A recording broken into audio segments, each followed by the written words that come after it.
Hello दोस्तों, राधे राधे। स्वागत है आपका अपने यूट्यूब चैनल संस्कृति पर।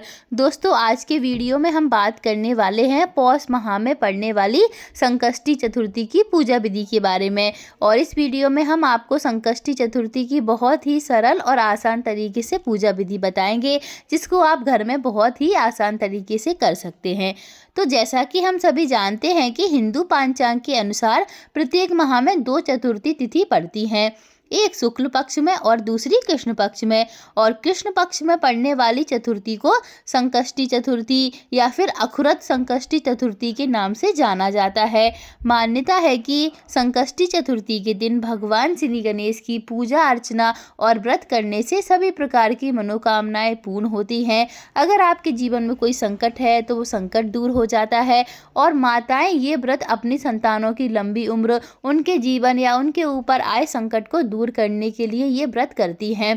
तो ये व्रत आप साल भर भी कर सकते हैं। नहीं तो आपने जितने भी जैसे कोई माताएं बोलती हैं कि 11 संकष्टी चतुर्थी का व्रत करेंगी या फिर 21 का करेंगी, तो जैसा आपने बोला है वैसा व्रत करें, आपकी मनोकामनाएं जरूर पूरी होगी।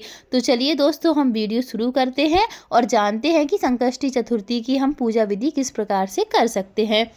तो पूजा करने के लिए सबसे पहले आप नहा धोकर ब्रह्म मुहूर्त में उठकर साफ स्वच्छ वस्त्र धारण करें और पूरे दिन आप व्रत करें।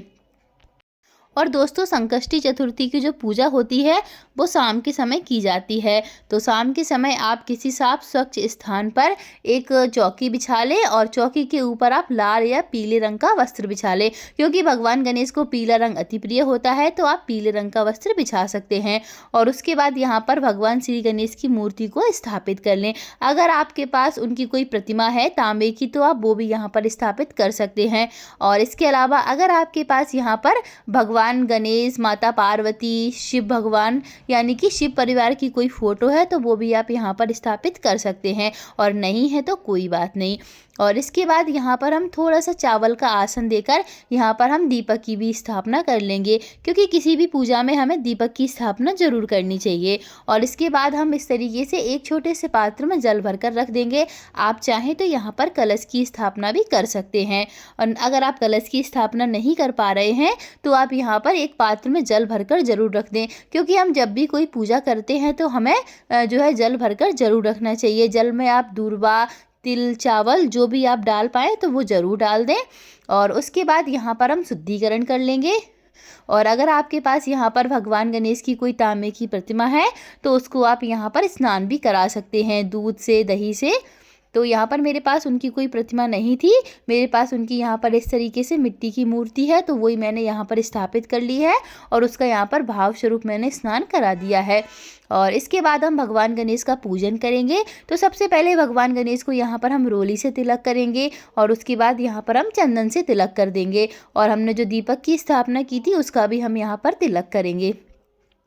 और इसके बाद दोस्तों, हम यहाँ पर भगवान गणेश को माला चढ़ाएंगे। तो अगर आपके पास यहाँ पर फूलों की माला है तो वो भी आप यहाँ पर भगवान श्री गणेश को फूलों की माला भी समर्पित कर सकते हैं, नहीं है तो कोई बात नहीं। और उसके बाद यहाँ पर हम वस्तु स्वरूप इस तरीके से जनेऊ अर्पित कर देंगे। अगर कलावा है तो आप यहाँ पर कलावा भी चढ़ा सकते हैं। और इसके बाद हम दीपक को भी यहाँ पर कलावा अर्पित कर देंगे। और अब इसके बाद हम भगवान श्री गणेश को यहाँ पर फूल समर्पित करेंगे। तो जैसा कि हम सभी जानते हैं कि भगवान गणेश को लाल गुलहड़ के फूल अति प्रिय होते हैं, लेकिन मेरे पास लाल गुलहड़ के फूल तो नहीं थे, पर यहाँ पर मैंने लाल गुलाब उनको समर्पित कर दिए हैं। तो अगर आपके पास लाल रंग के पुष्प नहीं है तो कोई बात नहीं, जैसे पुष्प हो आप यहाँ पर उनको उसी प्रकार के पुष्प समर्पित कर सकते हैं, लाल, पीले, सफ़ेद। तो मेरे पास जो पुष्प थे वो मैंने यहाँ पर समर्पित कर दिए हैं।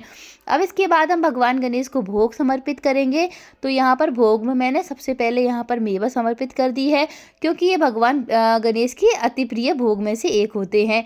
और उसके बाद यहाँ पर हम भगवान गणेश को मिश्री समर्पित करेंगे। और भगवान गणेश की आप पूजा करें तो उनको तिल जरूर समर्पित करें, संकष्टी चतुर्थी की जब भी पूजा करें।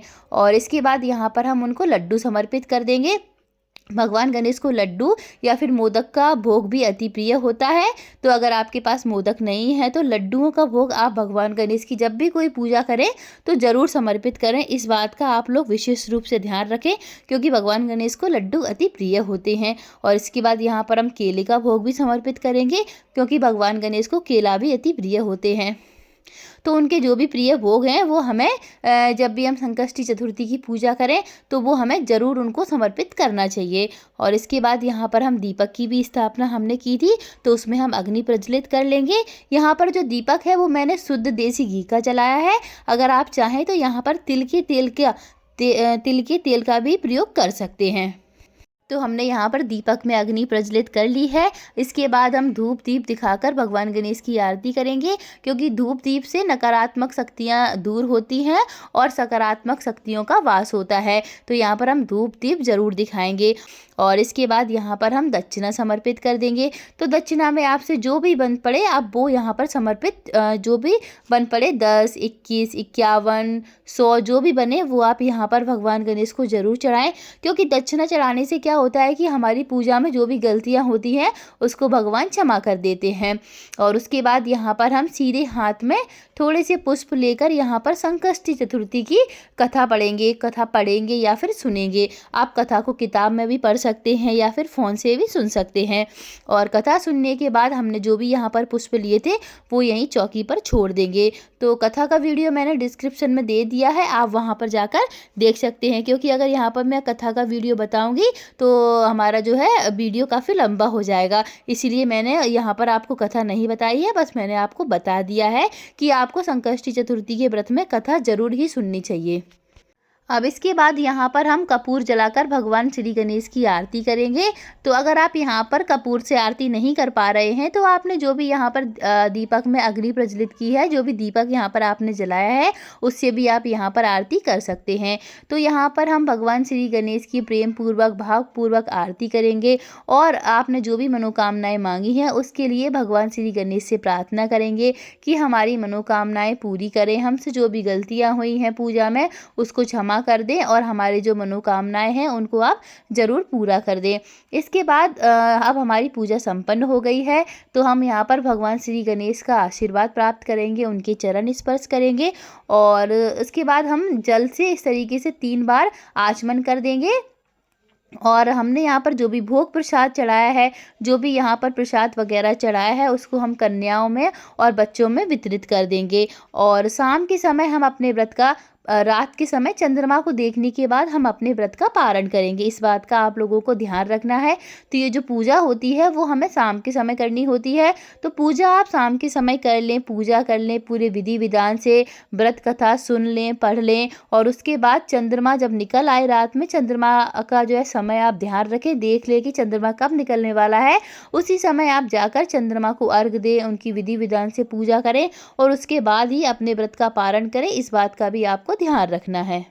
तो दोस्तों ये थी संकष्टी चतुर्थी की पूजा विधि कि किस तरीके से आप आसान तरीके से किस प्रकार आप भगवान श्री गणेश का पूजन कर सकते हैं। अगर आपको वीडियो अच्छा लगा हो तो प्लीज़ चैनल को सब्सक्राइब और वीडियो को लाइक ज़रूर कर दें। धन्यवाद।